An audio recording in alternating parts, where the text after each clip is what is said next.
Kamusta mga patatas? Ito nga pala ang ikalawang bahagi ng aming paglalakbay patungo sa Mauban, Quezon.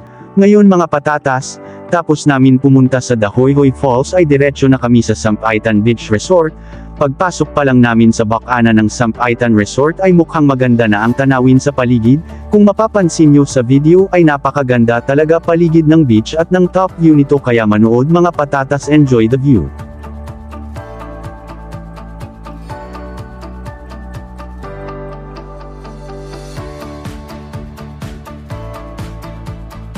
Mga patatas, pagbaba pa lang namin sa sasakyan ay agad na kaming naglibot-libot at nagmasid sa ganda ng paligid ng beach. Pagkatapos pumunta na kami sa umbrella cottage na napili namin. Ang totoo yan, wala na talagang available na cottage na malaki, puro naka-reserve na ang lahat, at umbrella cottage na lang ang available, pero okay lang kasi may mga dala naman kaming mga tent.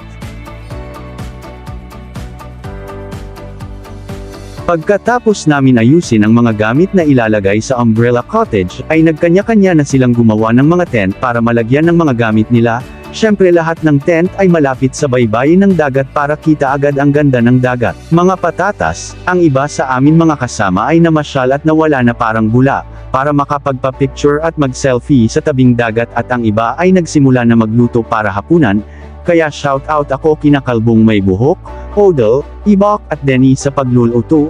Kayo ang tunay na bayani, I salute you.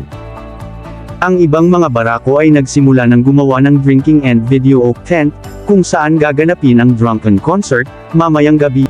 Dahil mataas pa ang araw, lakad-lakad muna sa tabing dagat at picture-picture. At ang iba ay naliligo na sa dagat upang ma-enjoy nila ang kalikasan. Ngayon mga patatas, enjoy natin ang paglubog ng araw at salubungin natin ang masayang gabi ng pagdiriwang.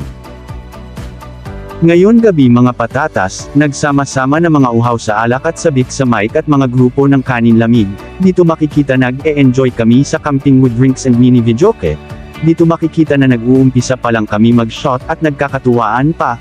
May mga video pa nito, pero di ko na sinama, kasi masyadong mahaba. Sana wag kayong magsawa panoorin uli ito mga patatas. Maraming salamat sa panunood at happy birthday Jukay!